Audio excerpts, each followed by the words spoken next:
സങ്കീർത്തനങ്ങൾ 98-ാം അധ്യായം 1 മുതൽ 9 വരെയുള്ള വചനങ്ങൾ. കർത്താവ് ഭൂമിയെ വിധിക്കാൻ വരുന്നു. കർത്താവിനൊരു പുതിയ കീർത്തനം ആലപിക്കുവിൻ. അവിടുന്ന് അത്ഭുതകൃത്യങ്ങൾ ചെയ്തിരിക്കുന്നു.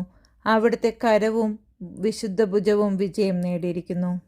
കർത്താവ് തൻ്റെ വിജയം വിളംബരം ചെയ്തു. അവിടുന്ന് തൻ്റെ നീതി ജനതകളുടെ മുമ്പിൽ വെളിപ്പെടുത്തി. ഇസ്രായേൽ ഭവനത്തോടുള്ള തൻ്റെ കരുണയും വിശ്വസ്തതയും അവിടുന്ന് അനുസ്മരിച്ചു. ഭൂമിയുടെ അതിർത്തികൾ നമ്മുടെ ദൈവത്തിൻ്റെ വിജയം ദർശിച്ചു. ഭൂമി മുഴുവൻ കർത്താവിന് ആനന്ദഗീതം ആലപിക്കട്ടെ. ആഹ്ലാദാരവത്തോടെ അവിടുത്തെ സ്തുതിക്കുവിൻ.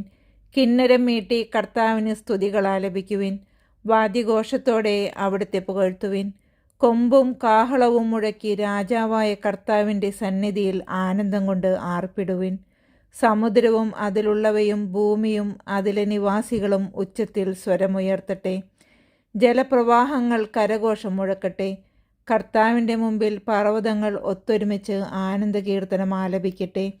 അവിടുന്ന് ഭൂമിയെ വിധിക്കാൻ വരുന്നു. അവിടുന്ന് ലോകത്തെ നീതിയോടും ജനതകളെ ന്യായത്തോടും കൂടെ വിധിക്കും.